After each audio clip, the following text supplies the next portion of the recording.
The last we saw you, the relationship was over. Danielle, are you still separated? Yes. So dudes, in this video we're going to be talking about Johan and Danielle because a lot of things have come to light. For example, the fact that he was using her for a green card and messaging multiple women. Johan has been cheating on Danielle throughout their entire relationship. You know, she gave me a play-by-play of their entire relationship and described every single detail. Every time she saw him, sent me pictures that he sent her. One of them was a picture of his on Christmas Eve while I was handing out gifts to his family in his neighborhood.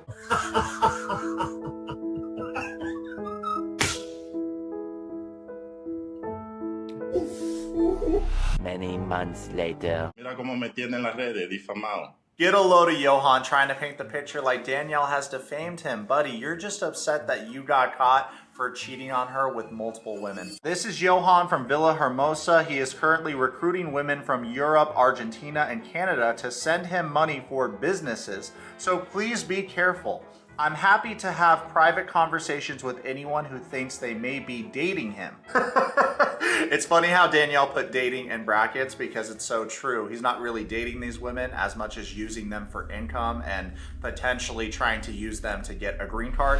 So I think that it's sweet actually that she's looking out for other women because he is a scammer. As we look back at Danielle and Johan's relationship, they entered said relationship for different reasons. She was attracted to him physically and wanted to change him, and he was with her for the possible opportunities and financial security he could have gained from being married to an American woman. One of my friends told me about this Sankey Panky page. Like, you post a picture and say, hey, is anybody else dating Johan? I'm sure a lot of y'all just heard her say stanky panky and probably thought, what the hell? What does that mean, right? Here's the definition. A stanky panky or a stanky is a male sex worker found in Dominican Republic. A stanky panky solicits on beaches and has clients of either both sexes or only women. And as we know from watching the past couple episodes, Johan is stanky. His panky stanks. Angry, it was a petty move, but I did it. I was like, hey, just letting you know there's this guy, because it's a page like, is anybody else dating this guy in Dominican Republic? It's a whole page about it. And I posted his picture and I said, he has been looking for women here, here, and here. And, you know, just be careful, don't give him money. Danielle, what you did wasn't petty at all. If anything, it was respectable because you are preventing more women getting used and cheated on by Johan. A large percentage of our proud Yourwetsock community doesn't watch this TV show, actually.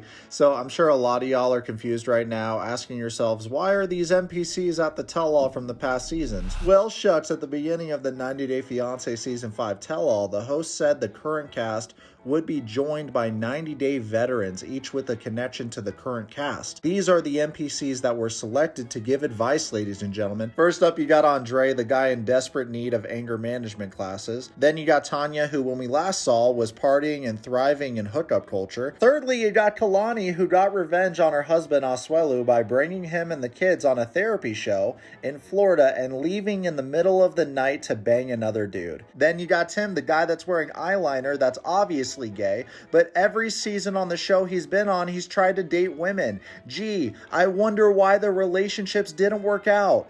TLC, next time, how about you get Alexi and Lauren or Ben and Akinyis? Bring on couples that have been successful in terms of building a life together and hold themselves well. Couples that could inspire and impart wisdom on the broken toys from the current season. We've actually discussed Ben and Akinyis quite a bit on our YouTube channel because they are the only cast members I've seen that have a successful YouTube channel and aren't financially reliant on this TV show. In our past video on Brandon and Mary, we talked about the importance of role models. I think that it would be very encouraging for them to have a couple like Ben and Akinyis that they could look up to that have been in a similar position and worked really hard and created a beautiful life for themselves. I think that this is very important, and I don't agree with the decision for who they had on here because what advice are these NPCs going to possibly give them? The only one that's still married is Andre.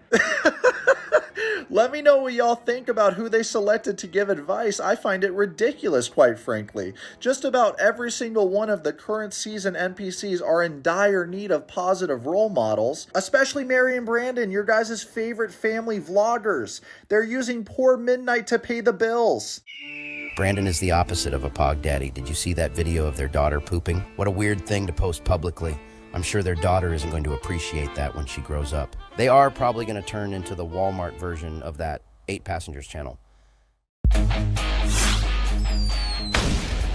First they give it a dumbass name like Midnight, then they post it shitting publicly. And fans thought I was a bad parent. The commentary these past season NPCs provide throughout the entire tell-all honestly isn't anything to write home about. Meanwhile, Benjamin Akinyis' video, We Homeless, Broke, and Alone, is one of my favorite videos on YouTube because of its authenticity. Throughout the video, Akinyis talks about moving from Africa to America to live with Benjamin and the many sacrifices they both had to make along the way.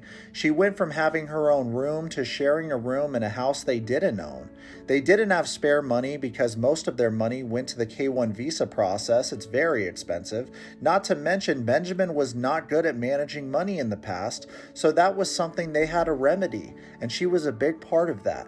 She was a great partner and mentor for him in many ways. They started delivering Amazon packages every weekend and every weekday. When Benjamin would get off work around 6 p.m. after a full day's work, they would deliver packages until about midnight, then wake up and repeat.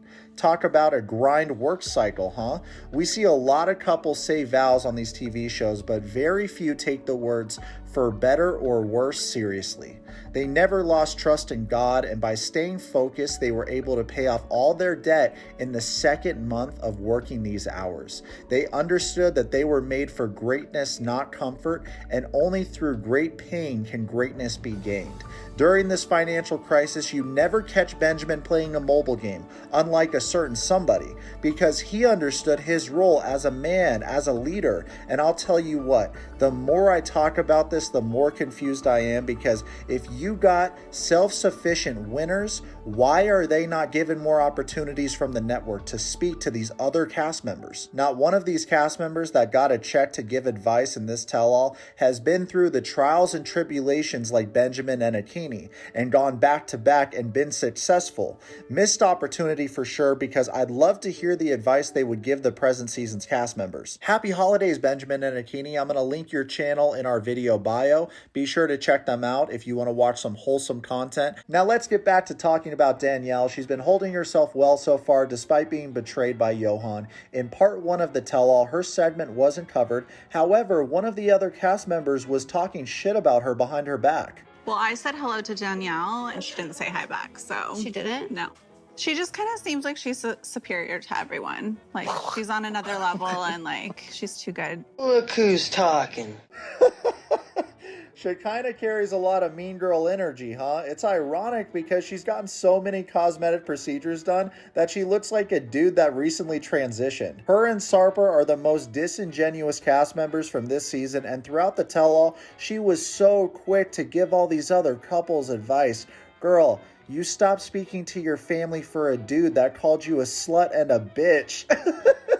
He controls what she eats, what she wears, but here she is speaking about how Danielle was only attracted to Johan because of his physical appearance. I can't help but laugh because that's the same reason she was attracted to Sarper. Plastic loves plastic. She sees the things that she doesn't like about herself and other people and is quick to speak on it. Ladies and gentlemen, let's get ready to rumble! Red trunks for Jenny the Destroyer and blue trunks for Kimberly the Teenager. I don't know about you, Kelly, but I would love to see 2 Asians fighting. Ed, you're one weird guy. Whatever, bitch. We see Brandon's made an appearance tonight, and Mary seems to be kissing her guy friend. Oh, his poor Babby. Oh, wow, Jenny's getting destroyed out there. Oh, my God, down goes Jenny. I don't believe it. Clean right hook connected right on the jaw. As a Yondan Aikido, I would have blocked that. But wait, what's happening? Never in my 58 years have I seen this. Jenny has summoned Ryu's power. Saw dudes, it's a new day, as you can see, hence why I'm wearing a new shirt. I just watched part 2 of the tell-all, and I want to say real quick, it is so commendable for Tanya to have the right stance regarding Julio and Kirsten's relationship. I feel like you could be lying to us just to save face. I feel like in the back of your mind, you probably felt like you were already emotionally cheated on. I wasn't gonna look at it as an eye for an eye kind of thing. I still wanted to build something with Kirsten. Liar! I still wanted to build something with Kirsten. We, the audience, find out during part 2 of the tell-all that Julio was a complete op that came on this show to paint his girl from the Netherlands, Kirsten, as a cheater because he was looking for a reason to break up with her and pursue another woman. You taught me a valuable lesson. The truth is not overrated. the second that this dude showed up at the tell-all, he was trying to convince the audience that he was the victim. He was trying to convince the other cast members that he was the victim. I knew that he was a weirdo from the minute that Sean asked him about his name. Do you pronounce it Julio or Julio? And he said something on the lines of, well, my international friends that I made while traveling, because I travel, called me Julio, but I just didn't correct them. But my name's actually pronounced Julio. Right away, I could tell that this guy's a weirdo, because if my name's Nick and someone's calling me Nike, I'm gonna correct them and say my name's Nick, you're saying my name wrong. Why would I not want to correct that person? If anything, it's like, do you just want ammo on everyone? That's the kind of way he acted. Let me know in the comments what you think about this. But there's actually people like that go through life and don't correct people so that they can have ammo on them and try to like portray themselves as victims or try to make it seem like that person is disrespecting them. I'm not even kidding. It's a real thing. I know that y'all have probably met people like that in your life. I never said I wanted to be called Julio. Really? Yeah. I think that, you know, with my travels around the world, in Europe, they pronounce the J's like that, and I just never corrected anyone. It's the way that they say it, you know? And I think it's fair to say in regards to people like that constantly feel this need to place themselves in the victim position and gather ammo on everyone, we can all collectively say that they are weirdos. And to make matters even weirder, he was bragging in part one of the tell-all about how he secretly recorded his girl, which is even more weirdo behavior. Can you believe that Kirsten did this? She didn't even tell this guy that I'm her fiance. This is the same guy, ladies and gentlemen, that didn't tell his family about her existence and her role in his life. But he expects her to tell every single guy that talks to her that she has a fiance. That's very interesting. But what's more interesting about the situation for me as an audience member is to see Tim do the most to side with this guy. It's on brand for Tim because Tim entered every relationship with every single woman he's been on the show with as a liar. Okay, does anybody has a question for him? No, we know you're a liar. You started following this other woman and started pursuing this other woman. You started giving less time to the woman that you were in a relationship with because you were starting this relationship with this other woman. And guess what? The cherry on top is he's with this woman presently. You're such a liar. How? You literally followed each other during our relationship. That's why you were so cold on FaceTime. And this is the woman that you were dating today? Yes, I'm currently seeing her. Okay. When your eyes are wandering, instead of taking personal accountability, you instead choose to publicly shame her and throw her to the American wolves because you're a coward. It is very manipulative to try and portray the woman as the reason why the relationship is failing when that's obviously not the case. It's your own actions. And Tim has done that too. Because in the past, Tim has gone on the show with all of these women and just not been honest about what he's attracted to from the start of the relationship. And that's the bare minimum. When you enter a relationship, you should be honest. When I see this clownery, it's funny to watch because a lot of times throughout this entire tell-all, they're projecting things that they do onto other people. So never once at the rest of the month, she was like, hey, I'm really sorry I made you feel insecure. She just would be like, I didn't do anything. Like, that's it. That's the real reason why. Was the trust issues that I was having. No, because it's not of the that real situation. reason. You found another girl. That is her name. Now it all makes sense. You know, he's the perpetual victim. He likes to put himself in that position. He wants sympathy from everybody. And at the end of the day, you gotta take accountability, man. Please check out our Amazon storefront if you wanna buy some mad luxurious items for yourself or others because the holidays are coming up. If you got some spare coin, check out our merch. If you want some one-on-one time with me, please order a Cameo. I'm the #1 Cameo creator in the entire world. It's not even close. Super thankful that y'all watch my content. Comment below, subscribe. Let's be friends, let's be friends. Follow me on Twitch and on Instagram right now.